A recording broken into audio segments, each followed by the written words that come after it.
The following video is not made for kids under 13. If you are not 13 years old, please exit out of the video now. And please, YouTube, do not sue me.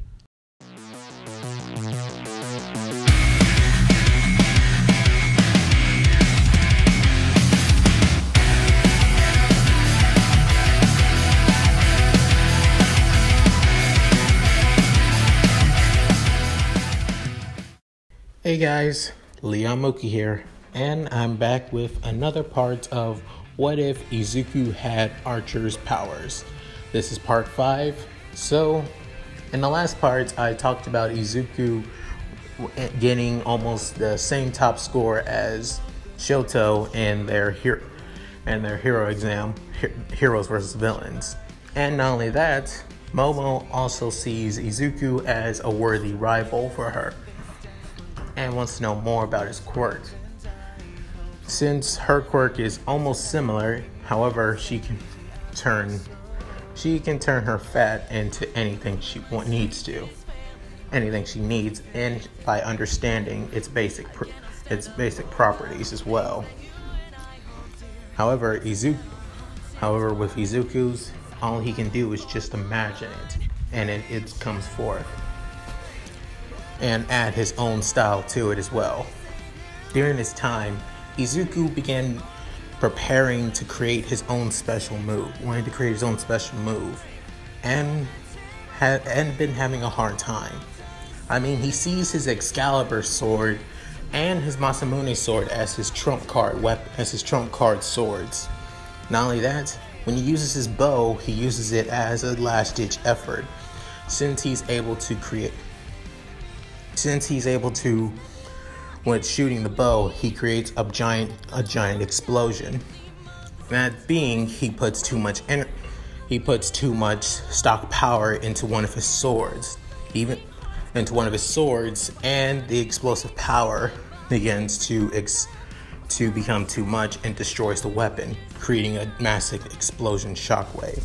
Just like how Archer is able to make broken phantasms to destroy and use them as arrows to destroy his enemies, putting too much energy within them in the same way. However, Izuku wants to create something original to him, something close to his abilities. He starts imagining a field full of all the weapons he's created and thought of throughout his entire time, learning how to master one for all with a mixture of his projection quirk. All he wants to think about, a giant field where all of his weapons are stored. He imagines it and begins creating an oath by saying, "I am the bone of my sword." And after that, he feels like he's in an area, like one for all begins storing up inside his body. Because of this, his room begins, becoming a huge mess, and wondering how he can do it, how he could create a new world, create something like a field where he is the control, where he controls basically everything and everything inside of it. That's part of his mind. This would be the first stepping stone to his unlimited blade works. As for everything else, they go to the same. Everything is as usual as they begin choosing a class representative. Soon after, Izuku is chosen to be the class president, and Momo is chosen second, with Izuku having 4 votes instead of him having 3 instead. The 4th person who voted for him was actually Kirishima, because he actually likes Izuku a lot more than original canon. In this timeline, Izuku was wondering if he can live up to the expectations of being a class rep. As Ida says, "I know you can. Seeing in the practical exam, you have a great judge of character, and you can switch to different different circumstances. It's the reason why I voted for you. As Izuku feels a lot more lightened. Soon after, the alarms sound as usual, as all the students began going crazy anyway. Izuku, when not knowing what to do, he begins imagining something. Imagining a shield all around his body, and the shield begins pushing people around him. Soon after, he creates his signature bow and an arrow with a rope on it, and shoots and tries to get on top. There, he basically shoots the bow and hangs onto the rope, and creates one of his swords and sticks to the wall and telling them, "There's no need to fear, everyone. It's not a villain attack. It's only the press. They only got through the gates." As everyone begins being surprised seeing this and begins calming down easily. Soon after, everyone shows on why Izuku should be the class rep and enjoys it a lot, and actually enjoys it, and says that he's willing to step up to the plate if he needs to. There, they prepare for their next hero course class. They go onto a bus with all their costumes on, as usual. Izuku checking out his costume a little bit and see if he needs to make any upgrades to it if he needs to. Feeling like he could do a lot much more with it.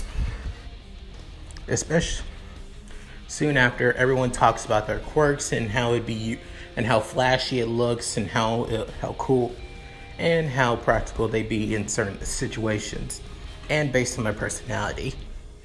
A lot of them say that Izuku would probably be would make a pretty good top 10 hero. So he gets a little bit flustered and jealous a little bit. As Momo says, "No, you have the potential. I think you would be you would most likely be ranked number 5 or at least 3 by my estimate." As Izuku as everyone's surprised hearing this, as wondering and seeing that Izuku basically thanks her for saying such kind words. As she says, "You're welcome, Midoriya," with turning her head to the side and blushing a little bit. Soon after, they arrive at the USJ. Soon after, they see 13 as their instructor for the class, as they also were wondering that All Might was supposed to be here as well. Soon after, 13 raised up three fingers and says that he has some hero work to do, so he'll be here a little bit later. Izuku noticed 13 doing this and begins thinking he's on his time limit's almost up. As Izuku begins thinking, maybe it's because of him passing One for All to me, that his time limit may be a lot faster. Soon after, Izuku began to thinking to himself. Everyone not noticing this, however, Bakugo actually noticed this. Same thing goes with Momo and Shoto as well. That Izuku knows something, that Izuku is worried about something. Soon after, the villains began showing up as Kurogiri's warp gate opens in the center, as tons of villains and a man with a bird beak being Nomu, as Shigaraki also steps out and says, "We're here. The League of Villains is here to kill All Might, the symbol of peace." Soon after, Aizawa tells 13 to get the students somewhere safe and protect them, and goes down to fight against all the villains. He takes a couple out and is still on it. Soon after, Bakugo, Kirishima, and even Izuku also rush down to fight to try to take down Shigaraki, but Kurogiri opens Warp Gate, sending not just them, but almost half of all of Class 1A to different locations. As for Izuku, he ends up in the water area as usual. Soon after, he sees all the water-based villains trying to attack him. As he tries to create one of it, creates Kinsho, his attack is not as powerful underwater. Soon after, Tsuyu comes to save him and helps him out of the water. Soon after, she also helps Mineta as well, with Mineta making a pervy comment. She's slamming him on the deck of the boat. There, Izuku begins thinking about certain situations. He already knows about. They begin talking about their quirks. Everyone already knows about Izuku's quirk, and Izuku already knows about Tsuyu's quirk since they worked together during their hero course class, during the hero and villain class. As Mineta talks about his quirk, they begin looking at Mineta, and he starts thinking that, well, my quirk may have been useful, but please don't look at me like that. As Izuku says, oh, I wasn't looking at you in any other way. In a way, I think it might actually work in our advantage. As Izuku says, Mineta to place all of his balls on all the arrows that he creates. On the tip of all the arrows that he creates. Soon after, Izuku basically shoots every single arrow out in the water, and instead of sinking, they're floating. Soon after, Izuku creates an Excalibur, but not the typical Excalibur that he makes. This one just looks all twisted, swirly, and basically nothing but like it's all melted. Soon after, Izuku shoots this sword up in the air, and then it lands, detonating under the water. As then he asks Tsuyu to grab Mineta and him at the same time and jump as high as she can from the area before the arrow fully detonates. When she finally jumped, the arrow finally hit the water, detonating, and all the arrows that have Mineta's balls on them stick to all the villains, causing them to be stuck together, creating a chain trapping all the water villains together. And there, they got out as soon as possible. And that's why I'll end it here. Thank you guys for watching. I appreciate it a lot. Please leave a comment below and tell me what you guys thought about it. If you want to also, if this video gets up to at least, I'm bringing it down a little bit.